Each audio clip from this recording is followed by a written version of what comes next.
bem-vindos ao Nervos Entrevista. Eu sou Nayara Renault e esta é a edição de número 36 do podcast do site Nervos, que traz conversas imperdíveis com as equipes dos últimos lançamentos da produção audiovisual nacional e que neste momento cabem tranquilamente no seu tempo em casa, entre ou durante as suas tarefas domésticas, home office, etc. E voltamos com mais uma entrevista que ficou aí guardada nessa quarentena, até que o filme chegasse ao público, nem que seja por tempo limitado. Estou falando de Três Verões, filme de Sandra Kogut, estrelado por Regina Casé, que estava previsto para chegar aos cinemas em 19 de março, quando a pandemia de Covid-19 estourou com tudo no Brasil. As salas foram fechadas para a segurança de todos, e seu lançamento foi adiado por tempo indeterminado. Nós conversamos com a cineasta e a atriz na última semana antes da quarentena, mas exatamente no dia 9 de março. Mas você ouve esse papo agora, pois o longa faz parte da programação do festival de pré-estreias online promovido pelo Espaço Itaú, em que os títulos ficam disponíveis por 48 horas no Espaço Itaú Play, um projeto feito em parceria com a plataforma digital Look. Você pode alugar os longas pelo preço de R$10, sendo que 20% desse valor é destinado à Associação Brasileira de Produção de Obras Audiovisuais, a APRO, para ajudar os profissionais do audiovisual tão prejudicados neste momento. Enfim, como Três Verões está em cartaz nesta segunda e terça-feira, 22 e 23 de junho, estamos colocando a entrevista no ar, torcendo para que em breve a situação da pandemia no país possa estar controlada, se governantes e população colaborarem para isso, e todos possam ver este e outros filmes nos cinemas. Mas antes de qualquer coisa, vamos ouvir um trecho do trailer da produção. Fim de ano é o pesadelo do caseiro. Delicious, delicious. Ela é vegetariana, madá. Ah, tadinho. Gente, é aquele moço da tornozeleira, né? Abre logo essa porta pra esse homem, que esse homem deve ter trauma de portão fechado. Mais de 10 chamadas desse número. Eu achei que podia ser uma coisa urgente.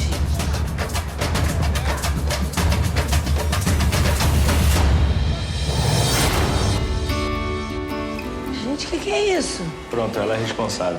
O que? Responsável do quê? Sai fora. Nós temos um mandado de busca e apreensão. Madame, o seu Edgar foi preso. Ah, para com isso. Falo que ele molhava a mão de todo mundo. Madame, como é que a gente vai fazer pra receber os atrasados? Hein? Não adianta ficar me olhando com essa cara, não. Que eles não depositaram nada, eu tô praticamente fazendo milagre e tirei da caixinha da reserva. O senhor não sabia de nada mesmo? Eu, um professor, que eduquei tanta gente, não soube educar meu próprio filho.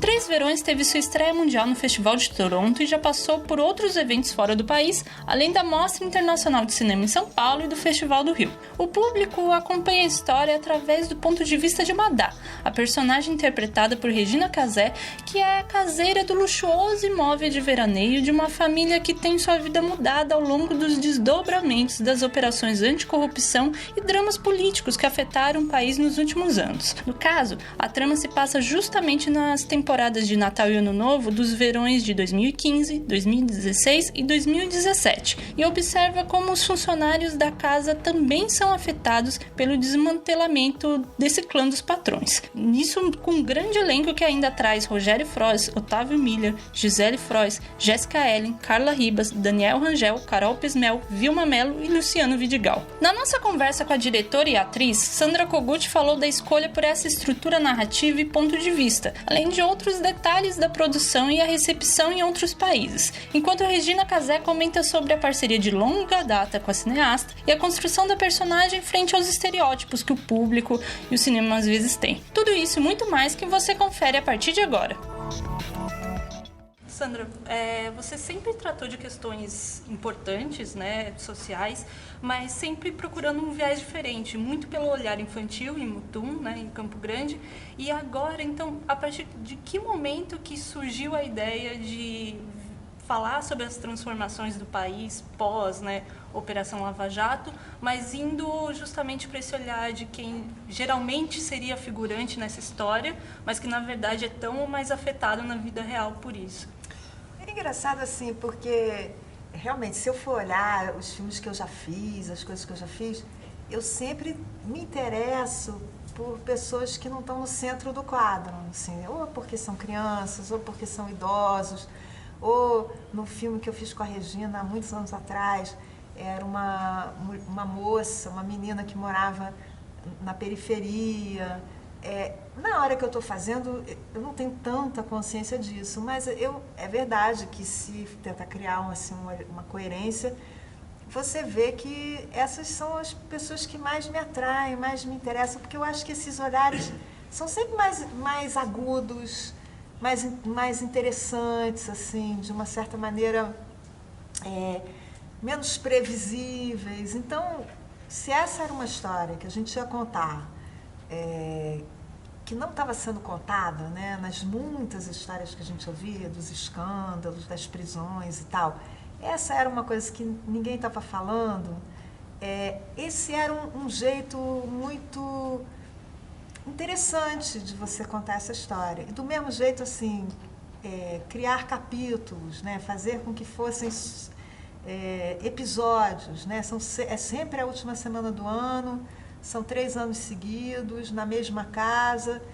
É um jeito de você poder contar uma história que ninguém está contando, sem precisar contar a grande história, a história oficial, porque ela acontece bem nas horas que o filme não está contando, né? Nos momentos que a gente pula. Sim, mas essa estrutura de roteiro com esses 3 atos, 3 verões, digamos, bem delimitados, já veio também logo no início? Ou surgiu logo de cara.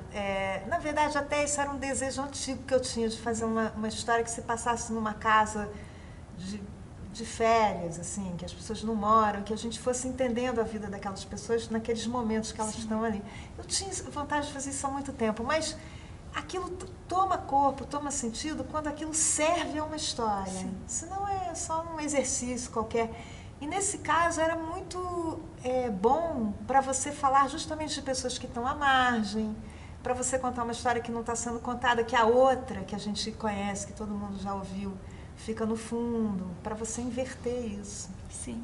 E vocês já tiveram uma parceria com o curta o Laika, de 95, né? Então, como foi para você... E que você atuava e roteirizava também, né, Regina? Então, como que aconteceu esse retorno da parceria agora? E se houve alguma contribuição, assim, no texto, se o texto já estava pronto, se houve espaço para improviso na cena? Como que foi?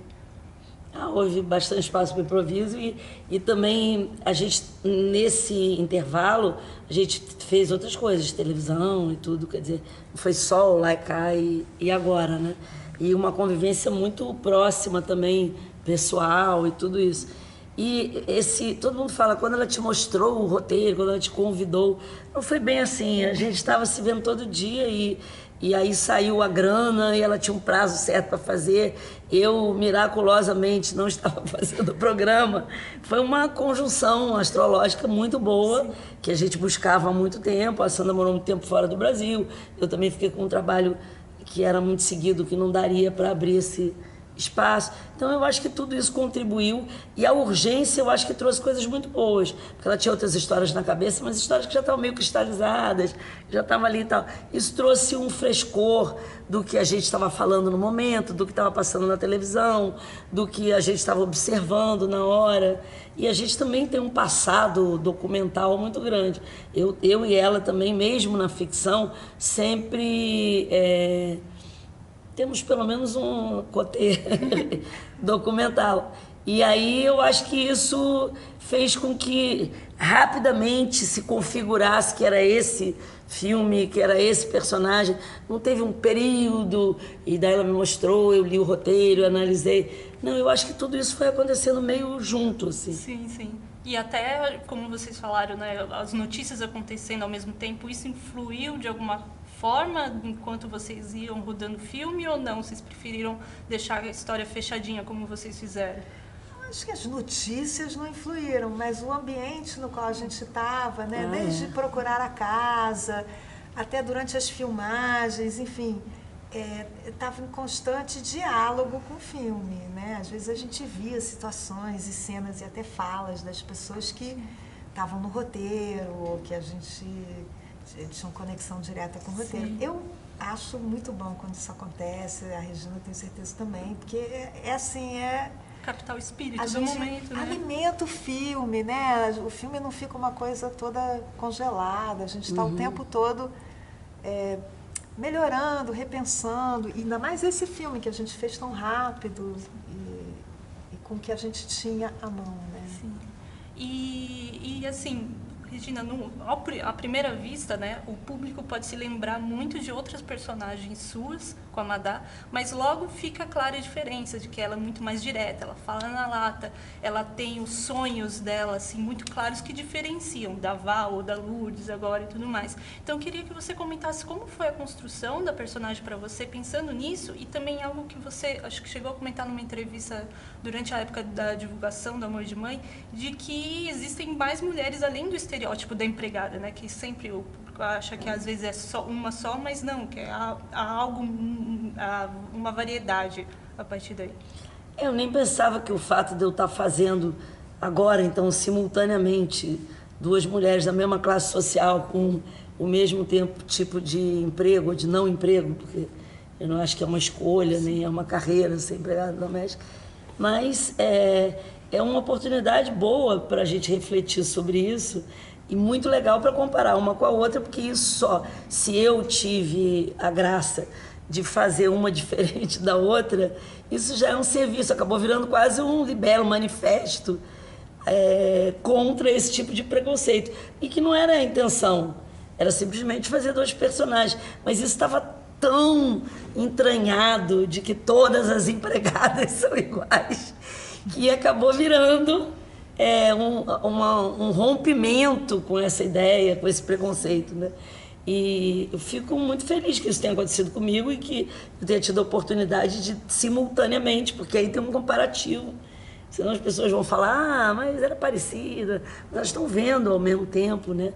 E universos tão diferentes. Eu achei que isso foi um grande serviço que a gente prestou à dramaturgia, mostrando que eu hoje mesmo já disse aqui, tem muito mais empregadas do que patroas. Então era natural que nas telas do cinema ou da TV tivesse muito mais histórias de pessoas que vivem dessa maneira do que das outras. Mas, sei lá, 99% das histórias são protagonizadas por aquelas outras pessoas que são tão poucas. Exatamente. E isso causa, claro, uma empatia, uma identificação no público. Eu assisti o filme na mostra, não na sessão do Municipal, perdi essa, mas eu numa sessão normal. E você podia perceber a identificação do público, assim, esse reconhecimento. Eu queria que vocês comentassem como foi a viagem do filme, né, por festivais, estreou em Toronto, passou aqui no Municipal, foi para o Festival do Rio, como que tem sido? Tem sido incrível, assim, muito além das expectativas. O filme já foi para um monte de lugares, já passou em 3 festivais nos Estados Unidos, está sendo lançado agora essa semana na França, um lançamento grande, são 70 cópias. Eu estive lá semana passada fazendo essa promoção, era cada noite numa cidade. E você vê como é que as pessoas mergulham no filme, se envolvem, se apaixonam pela Madá, acham que aquele assunto diz respeito a elas, nos países mais diferentes. Então, acho que não podia ser melhor. E é muito bacana ver, ainda mais nesse momento, ver um filme brasileiro ganhando esse espaço todo, né? Fora do Brasil. Acho que isso é muito importante e mais ainda agora. Tem uma outra coisa que eu acho que podia ser legal de falar, talvez não esteja nas tuas perguntas. Não, pode comentar. É um espaço aberto mesmo, o podcast.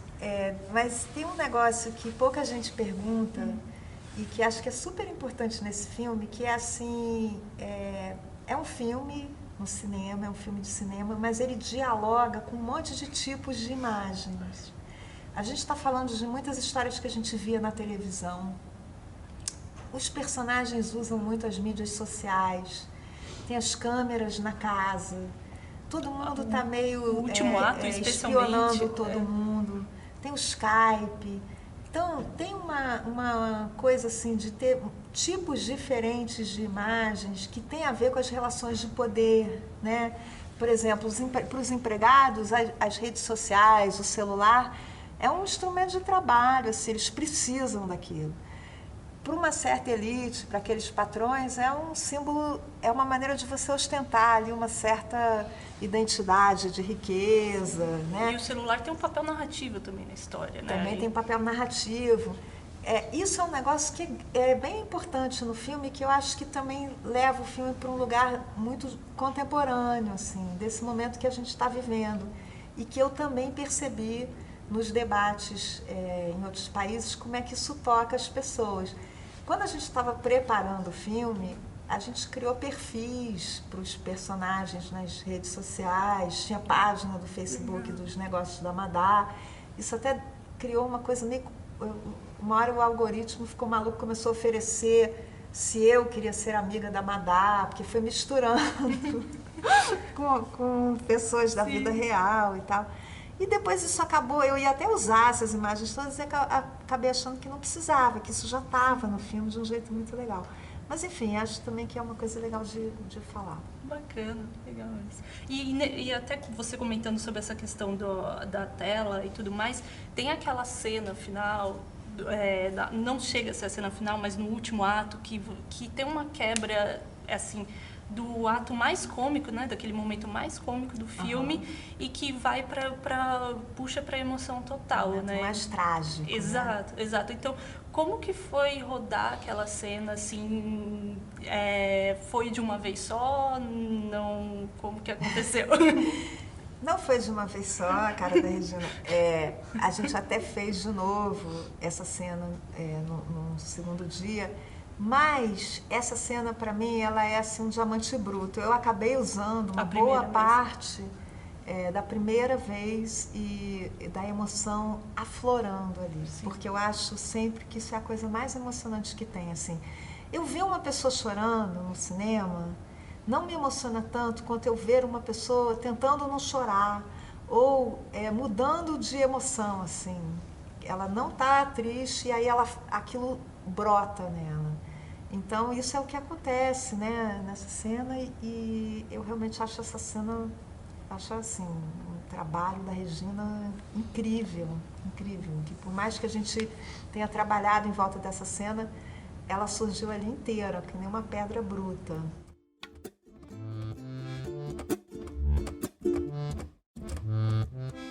E espera que ainda tem um bônus com o nosso Conexões Nervosas, o quadro de recomendações do Nervos Entrevista, onde tanto os profissionais indicam obras relacionadas ao seu trabalho, como a Sandra faz aqui, quanto eu dou os meus pitacos, falando de podcasts. Então, se você gostou de 3 Verões, também pode curtir.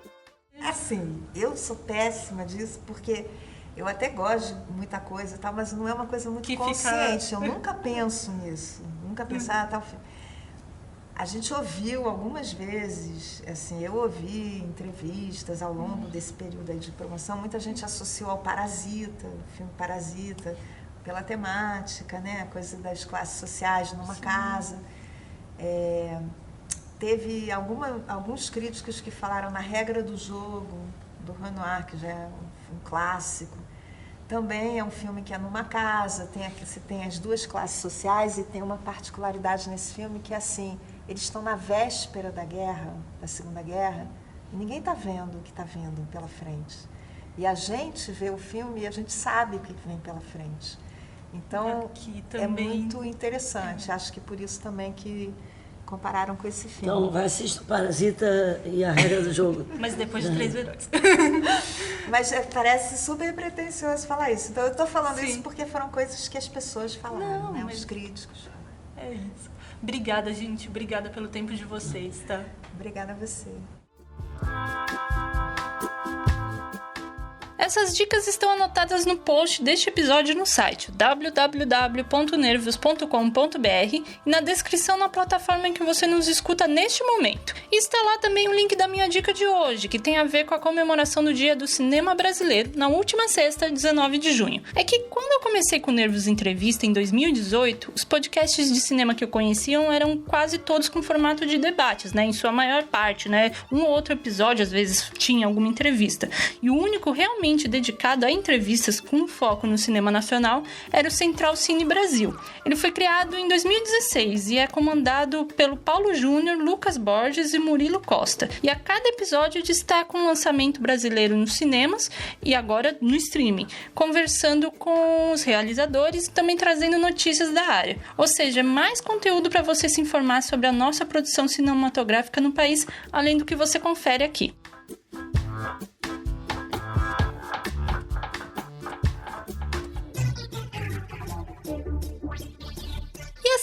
no 36º Nervos Entrevista, destacando Três Verões, longa distribuído pela Vitrine Filmes, que ainda não tem previsão de lançamento nos cinemas, mas está disponível nesta segunda e terça, 22 e 23 de junho, dentro da programação do Festival Online do Espaço Itaú Play. Você pode encontrar mais informações para assistir o filme, tanto no site do Espaço Itaú, como dentro da plataforma digital Look. Além do Nervos, é claro, onde você tem à disposição mais conteúdos sobre cinema, TV e música para te abastecer nesta quarentena, assim como esta e as edições anteriores do podcast, que também podem ser ouvidas na sua plataforma favorita: Spotify, Deezer, iTunes, SoundCloud, Google Podcasts, no seu feed ou disponível para download. Se gostou do nosso podcast, curte, compartilha e, se por acaso tiver com dinheirinho sobrando, que não vai fazer falta, pode contribuir lá na campanha de apoio no SoundCloud para ajudar a gente a manter o podcast lá, já que a assinatura do serviço em dólar vai ser bem pesada para pagar este ano. Mas se viu algo que podemos melhorar,